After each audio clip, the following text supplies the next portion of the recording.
वहीं एनएलओ के पूर्व प्रदेश अध्यक्ष नफे सिंह राठी हत्याकांड में अब उनके परिवार ने सरकार और जांच एजेंसी सीबीआई के खिलाफ मोर्चा खोल दिया। नफे सिंह राठी के बेटे भूपेंद्र राठी और पत्नी शीला राठी ने गंभीर आरोप लगाते हुए कहा, सीबीआई सरकार के दबाव में काम कर रही और हत्या के असली दोषियों को गिरफ्तार नहीं करने दिया जा रहा। परिवार का आरोप है, एक सुनियोजित साजिश के तहत झूठी डॉक्यूमेंट्री चलाकर पार्टी की छवि खराब की गई। भूपेंद्र राठी ने सीधा हमला बोलते हुए कहा, इस हत्या में वर्तमान और पूर्व मंत्रियों के साथ उत्तर प्रदेश के भी मंत्री का हाथ है।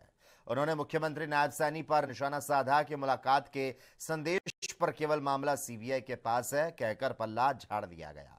अब परिवार इंसाफ के खिलाफ पंचायत और कोर्ट का दरवाजा खटखटाने के साथ साथ सबूतों के साथ जनता के बीच जाने की तैयारी में है। जैसे 2 साल हो चुके सीबीआई को केस दिए, जहां केस था वहीं है आज तक।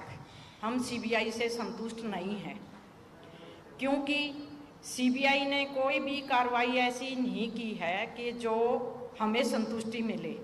अपराधी हैं जो जिनका नाम एफआईआर में है, वे भी खुले घूम रहे हैं, उनसे कोई पूछताछ नहीं की गई है। जो फिरौती पहुंचाने वाले हैं वो भी खुले घूम रहे हैं, उनसे कोई पूछताछ नहीं की गई है। जिस तरह इस सरकार ने ये रवैया बनाया हुआ है, सीबीआई से हमें कोई गिला शिकवा नहीं है, लेकिन सीबीआई के ऊपर जो सेंट्रल गवर्नमेंट में बैठे हुए हैं, संसद में उन लोगों का दबाव है। हमें उनसे है शिकायत कि एक आदमी, आम आदमी तो था नहीं नफे सिंह राठी, इस पार्टी का इंडियन नेशनल लोकदल पार्टी का प्रदेश अध्यक्ष, 2 बार का एमएलए रहा हुआ, दूसरी बार प्रदेश अध्यक्ष बने हुए, और उनका मर्डर हो जाता है और सरकार उस पर कोई कार्रवाई नहीं करवा रही, तो इससे बड़ा अन्याय और क्या हो सकता है। आम जनता की आवाज उठाने वाले का ही मर्डर हो गया, उसकी कोई आवाज नहीं सुन रही है सरकार, तो उससे आगे फिर कहाँ अभी हम आवाज उठाएंगे।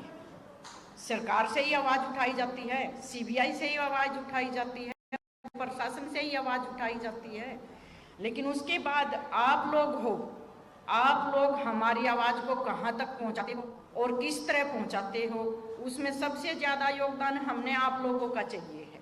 मैं इस विषय में आपसे बात करने आई हूँ। जिनके नाम एफआईआर में दिए गए उनमें से किसी की अरेस्टिंग नहीं हुई है, ना ही उनमें से किसी को एक बार के अलावा पूछताछ के लिए बुलाया गया। मैं सारा केस रिवाइंड कर देता हूँ आप सभी के लिए। लगभग 5 बार तत्कालीन उस समय के मुख्यमंत्री खट्टर साहब को नफे सिंह राठी जी द्वारा लेटर दिया गया कि आपकी पार्टी के लोग मेरे मर्डर कराने के लिए पहले पंजाब में फिरौती देकर आए, फिर यूपी में फिरौती देकर आए और फिर दिल्ली में फिरौती देकर आए। तीनों जगह से वहाँ से मना हो गया। उसके बाद इन्होंने लंदन में बैठे गैंगस्टर से बात करी और उस गैंगस्टर के साथ 7 करोड़ रुपए में डील करी। ये बात ना केवल मुख्यमंत्री तत्कालीन बल्कि झज्जर जिले के कप्तान अर्पित जैन जी को भी उनके निजी कार्यालय में हत्या से 1 महीने पहले रात को 9:30 बजे मेरे पिताजी पूरी ब्रीफिंग देकर आए थे कि आपकी सरकार के लोग ये कार्रवाई करना चाहते हैं। मैं अपनी तरफ से सजग हूँ, लेकिन मुझे एक हवलदार दे दीजिए ताकि मेरे साथ गाड़ी में ये वारदात ना हो। महकमे का आदमी अगर साथ होगा तो ये वारदात नहीं होगी। अर्पित जैन जी ने अपनी तरफ से तसल्ली भी करी। बादुगढ़ से ये भी कंफर्म हुआ कि हाँ, शूटरों के पास पैसा पहुंचा है, नफे सिंह राठी जी की हत्या करवाना चाहते हैं। लेकिन अर्पित जैन भी शायद दबाव महसूस करके और उन्होंने ना तो हमें सिक्योरिटी दी और ना ही हमारे पिताजी के मर्डर के बाद उन्हीं की स्टेटमेंट है कि केस में जिनके नाम हैं उनमें से कुछ लोग संदिग्ध पाए गए। 9 मार्च 2024। अगर उनमें से कुछ लोग संदिग्ध थे तो फिर अब तक गिरफ्तारी क्यों नहीं करी। उसके बाद जब उनसे मिला गया तो उन्होंने कहा कि केस अब सीबीआई के पास है। सीबीआई ने ये कहा कि ये गैंग वार नहीं है,